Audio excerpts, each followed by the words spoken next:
We've heard you singing in opera, we've watched you acting in Shakespeare. So was all of that the big purpose of getting away from the rock music scene?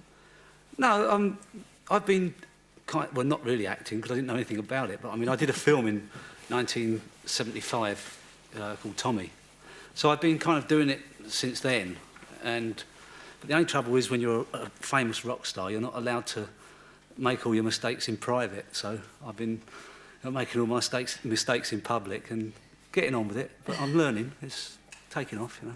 But before you went into opera or did that role in opera, I mean, were you interested in it? I hate it. I still don't like opera.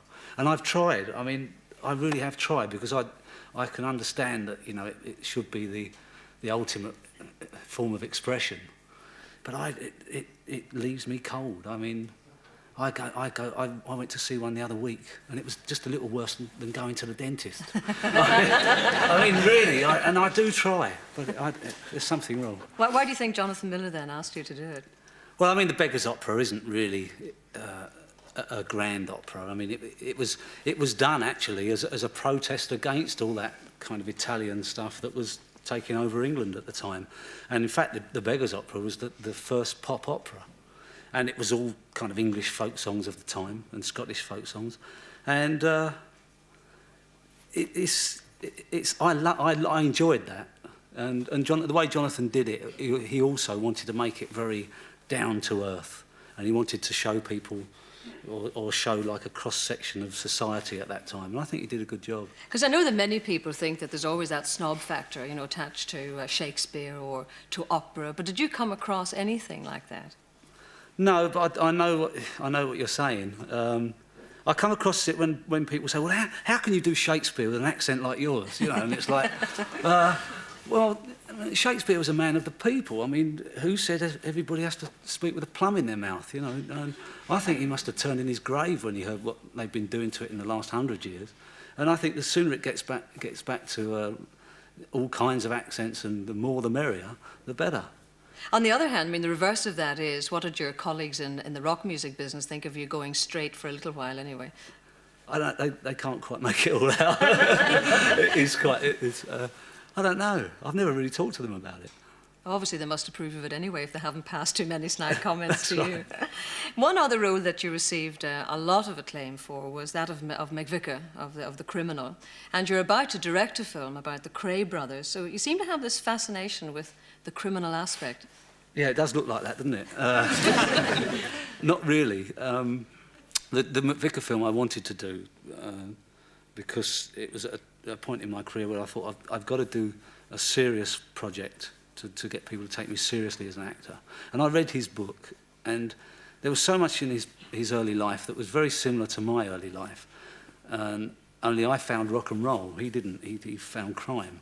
But I still believe that the dividing line between the right side and the wrong side of the law is so fine between the ages of 12 and 16 when you're kind of becoming mature, that it's so easy to end up on one side of or the other. And it doesn't matter really. Today it's even less important, you know, what kind of background you're from.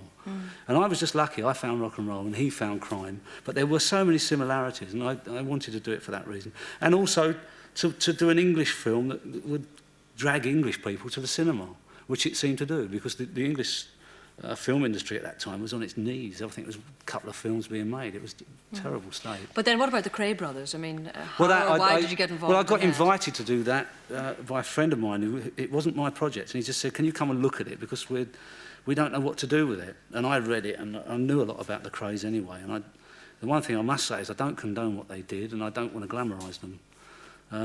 And I read all the stuff, and I thought, well, if you want to make a gangster film, it's not on. It's just another Scarface. I've seen all that. It's all been done.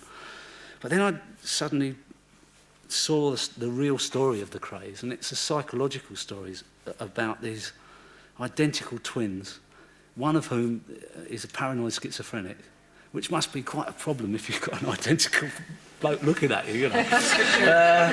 And he's also gay. And he was very badly mentally ill.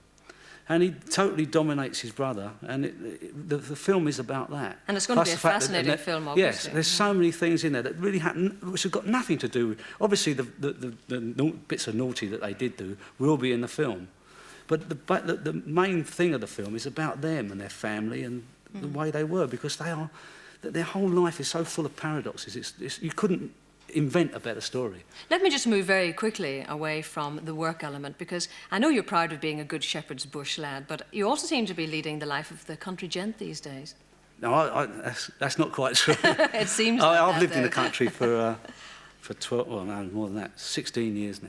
But I mean, I always wanted to live in the country. I mean, I used to run away from home when I was 3 years old, and I used to run away to the bomb site up the road, which was all covered in brambles. But I mean, you've got what, a cattle farm and a trout farm and all sorts of diverse interests. That's right. But I mean, that's just fun. Well, finally, I must ask you what you think of all the modern trend in music. I mean, the Boy Georges and the Marilyns and all of that. Well, I like it. I mean, I think Boy George is absolutely brilliant, and I think he's the new Liberace. He's going to be around with his different hairdos and his fur coats and his diamond rings. But you're not thinking of adding your pigtails for at least all of my life. life. No, I don't think so. With this boat, it wouldn't work very well.